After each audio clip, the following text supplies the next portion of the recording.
Your first is going to be residential loans for properties that are 2 to 4 units often have lower interest rate and better terms, especially when it comes to compared against what's called a condotel. A condotel, in an oceanfront condo at a beachfront or resort is called a condotel in the financing world. And that is where they have converted a hotel into a condominium. And so basically, it's considered a little bit more risky of an investment, so the interest rate is going to be higher. So if you purchase the multifamily property with 2 to 4 units, you can look out for a much lower interest rate and better terms.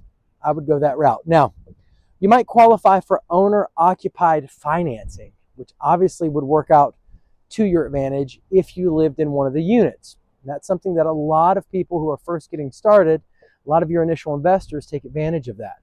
They'll move into one unit, they'll buy it, they'll get a cheaper interest rate, better terms, and they'll rent one out. And it might very well subsidize and take, it very well will hopefully pay for the cost of you living in the other unit, which is a strong advantage for a first-time investor really trying to gain some momentum. All right, now the next thing is you have more control over your operations. One of the immediate things that comes to mind for me is, since you don't have any HOA, you're not going to have any special assessments. You're going to be able to control how much you're spending in the maintenance of this property compared to an oceanfront condo at a beachfront resort. They might tell you, all right, we are replacing all the slider doors, and now you've got a $7,000 or $10,000 bill, and you had no choice in the matter. As where if you have a multifamily property, you're kind of setting the pace at when you fix stuff and how you fix stuff and how expensive it will be for you. Additionally, you don't have any of those surprises. You don't have any kind of surprise rules around rentals, any crazy policies, guests can't use on-site amenities. You don't have to deal with any of that stuff.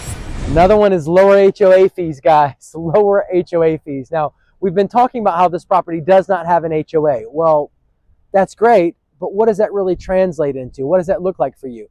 It could look like you saving as much as, $1,200 a month, $1,500 a month, $1,800 a month. And, furthermore, you could be overpaying if you purchased an oceanfront condo at a beachfront resort for some of those on-site amenities. In this instance, you don't have HOA. Now, with a multifamily property like this, 2 to 4 units, you can put in a pool. It's most likely not going to cost you as much as the additional increase that you'd experience owning an oceanfront condo at a beachfront or resort.